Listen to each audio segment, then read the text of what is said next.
This is the outskirts of Baidoa in southwestern Somalia, and it's the location of a project being financed by the German government.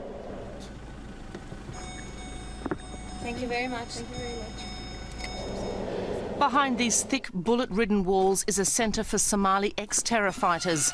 Many may be used to firing weapons, but now they're learning how to become electricians or builders.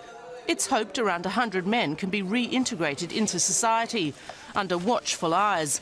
All of them are former members of the Somali terror group Al-Shabab.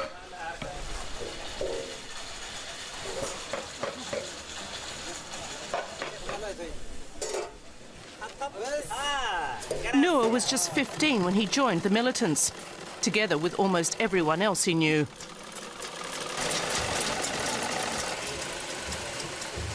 I was young, there was no work, nothing for us to do, and Al-Shabab rebelled against this poverty and the government.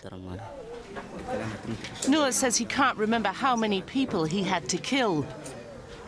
When his brother died in fighting, it all became too much and he deserted. I thought that I could earn money with Al-Shabab and build a life for myself, but there was only death. It was much worse than before. Al-Shabab is often called Africa's Taliban. It's fighting to establish an Islamic state in the Horn of Africa.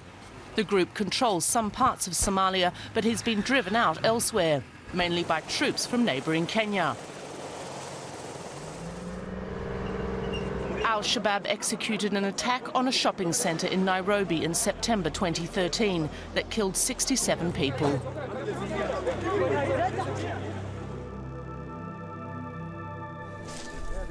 Noor and the other men here weren't so fanatical, but even as simple foot soldiers, they were subject to brainwashing. Reversing that will take time. The hope is that now the teachings of moderate Islam may help. The religious leader helping them is risking his life and doesn't want to give his name. Fear doesn't stop me. It's there anyway, whether I preach here or outside. I'm too moderate for Al-Shabab. They want to kill me anyway. So I'd rather stay here and help these young men and my country. The head of the de-radicalisation centre is convinced that the concept works and that young men like Noor can successfully be reintegrated into society.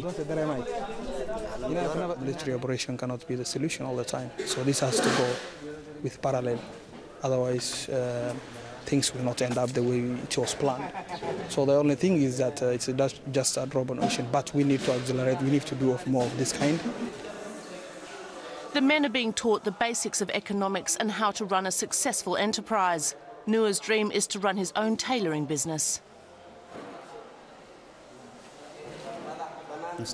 My wish is to be back as a part of society, to have my business and live a normal, peaceful life. It's not yet clear if people like Noor can be reintegrated after a year and a half in the programme, but it's an attempt and something more and more countries are having to consider exactly what to do with former extremists.